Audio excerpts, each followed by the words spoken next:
Peace and blessings, everybody. How y'all doing today? Happy Saturday, by the way. Well, it was Friday yesterday when I was at the bar, but listen, bruh. You want to know how I developed the name dropping streak or whatever the case is? Well, the second batch in my first mixtape, War Machine, War Destroyer, Ultra Prince, Cat Eyez, and Miss Teary. Literally.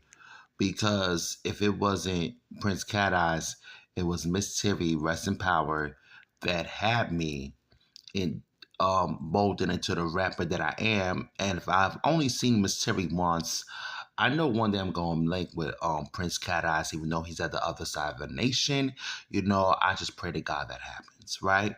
So this is just a little quick rundown. So basically, as time developed into my rap career as a local artist, you know, I kind of got disgusted how my out rap peers be name dropping our own people.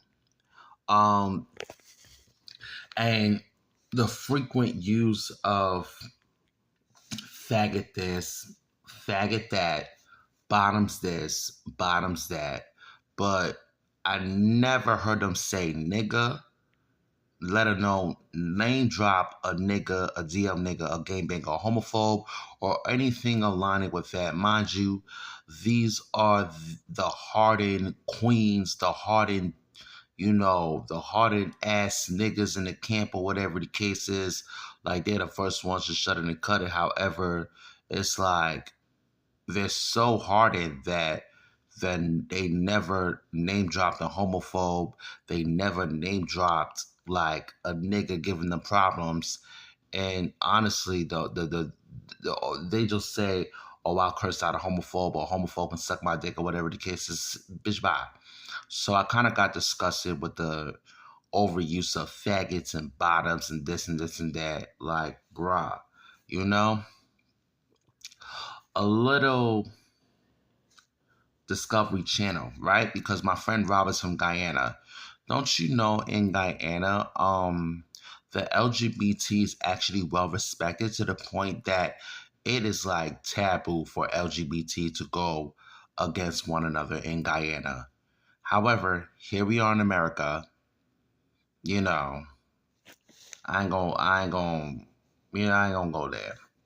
But yeah, so if it wasn't me snatching a teacher's Bible, aka KRS-One, and making it my own, it was actually me taking a page of Miss Teary and Prince Cat Eyez rhyme book. Now, when it comes to Miss Teary, she didn't have to drop her name for you knew she was talking about you in what and especially how she said it.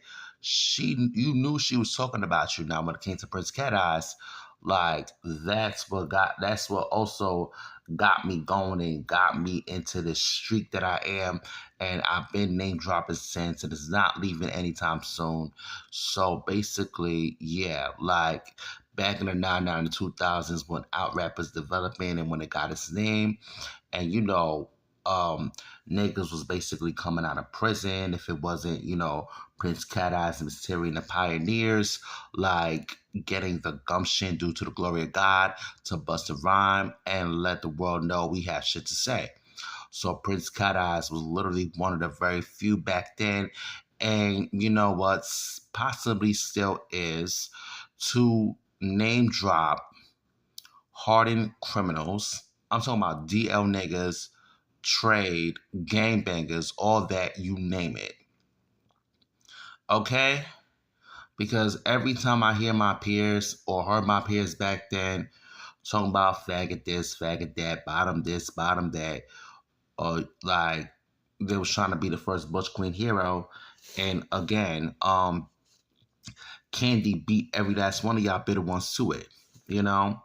So basically, it just got me listening to Prince Cat Eyez, his whole discography, even more.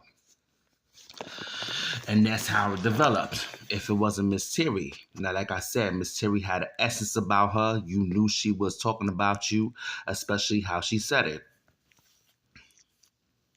If it wasn't that, Miss Teary definitely had an essence about her that she was not to be played with.